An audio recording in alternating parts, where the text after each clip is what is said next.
Om Swastiastu. Om Swastiastu. Selamat siang. Selamat siang, Bu. Apa kabar kalian siang ini? Baik, Bu. Oke, ada yang berangkat hari ini? Berangkat semua selalu sehat. Jadi sebelum kita lanjut ke materi, jadi pimpin dulu doa, rapikan dulu bajunya, pimpin doa mula astawa. Adi, angkat tak tahu ya?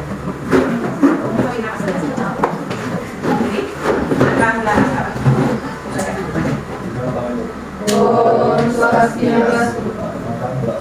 Om Awinam Astu Namo Siddham. Kita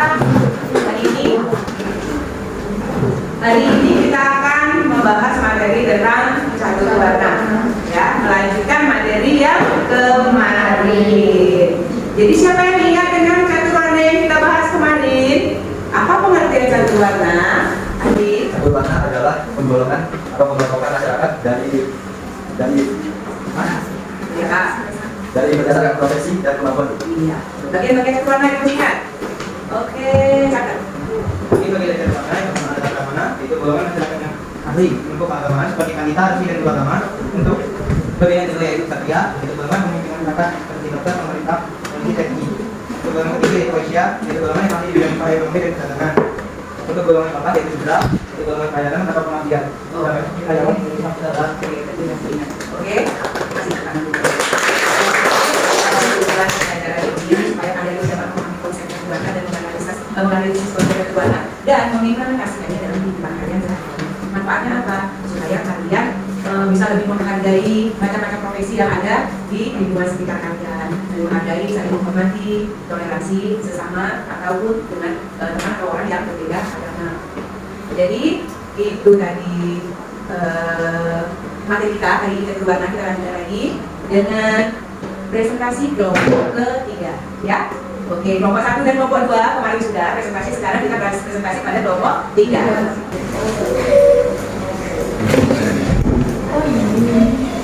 Oh ini jadi kelompok 3 ini. Baik, saya awali. Om Swastiastu. Om Swastiastu. Jadi begini kami depan akan mempresentasikan tentang catur warna. Sebelum itu kita akan memperkenalkan diri kita dulu. Jadi perkenalkan nama saya Ibadah Pasar Nurgali Bagus Murni. Kenalkan nama saya Umar Hidayah.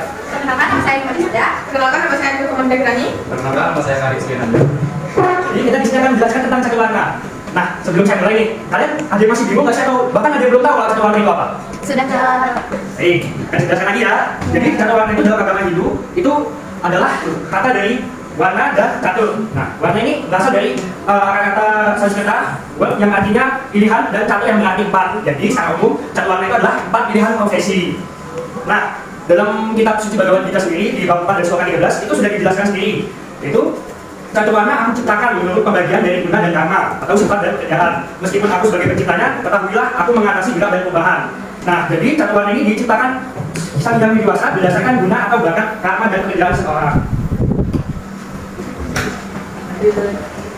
Selanjutnya ada pembagian dari catur warna.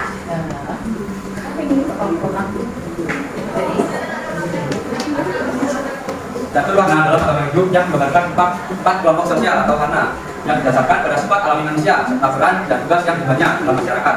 Konsep ini terkait erat dengan pembagian tanggung jawab berdasarkan kemampuan dan kualitas masing-masing individu.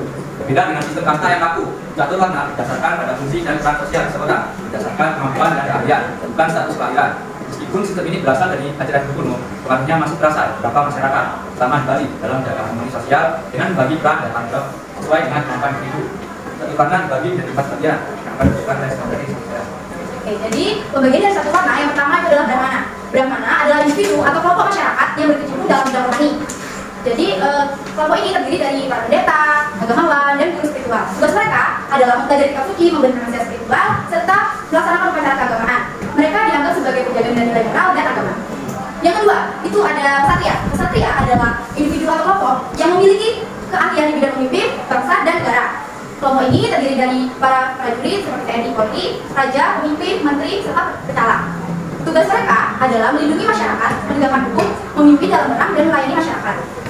Yang ketiga, Waisya adalah kelompok atau individu masyarakat yang memiliki profesi sebagai orang yang memiliki keahlian di bidang ekonomi, dagang, dan pertanian. Mereka bertanggung jawab atas produksi dan industri barang serta pelayanan ekonomi termasuk pertanian, peternakan, dan ternak. Yang terakhir ada sudra. Sudra adalah individu atau kelompok masyarakat yang memiliki keahlian di bidang pelayanan atau pengabdian dengan menggunakan tenaga. Kelompok ini terdiri dari para karyawan, pekerja buruh, dan pelayan.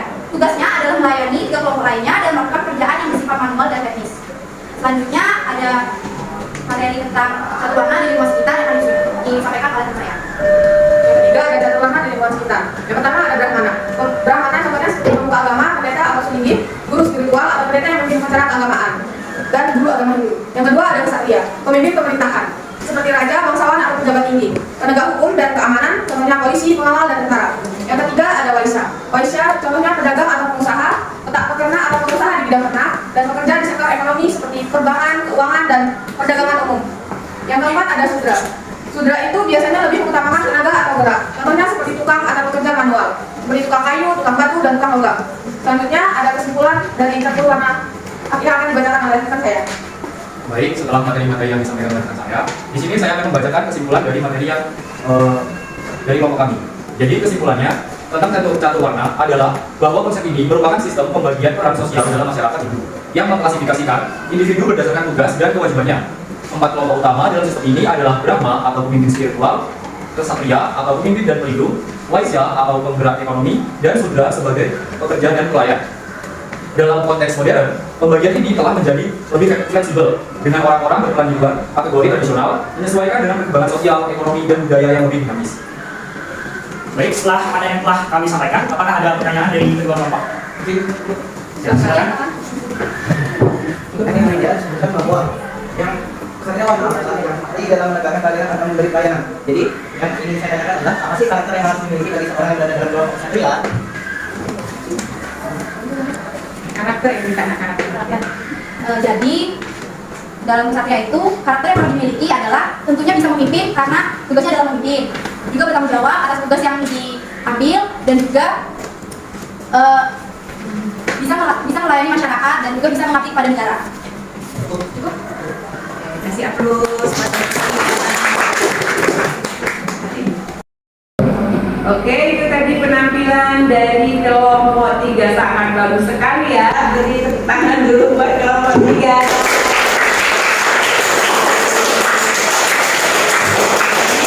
Penampilan kelompok 3 ditutup dengan sempurna dengan nilai yang sangat baik. Oke, jadi pada akhir penutup ini berarti kesimpulan dari ibu dan kesimpulan dari kalian, berarti kalian sudah sangat memahami materi catur warna dan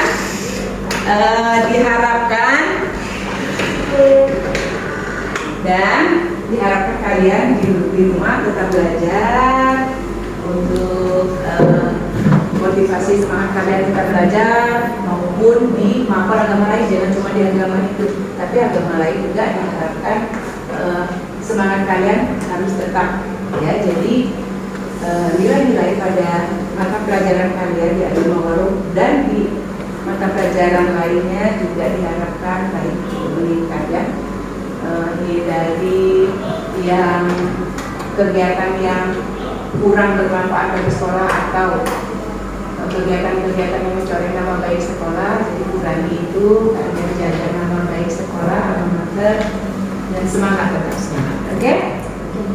Jadi materi minggu depan yaitu yatnya yang ada di dalam Ramayana dan Mahabharata.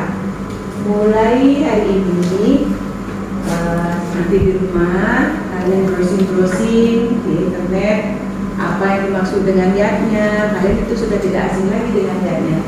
Apa ya, bagaimana kisah Ramayana dan Mahabharata, yatnya apa yang ada saat itu dan relevan tidak dengan yang saat ini, gitu ya. Jadi kalian browsing dulu. Jadi ketika nanti pas saat pelajaran agama itu kalian sudah siap dengan materi tersebut. Oke? Ibu akhiri dengan Parama Santi. Om Santi Santi Santi Om. Selamat siang anak-anak.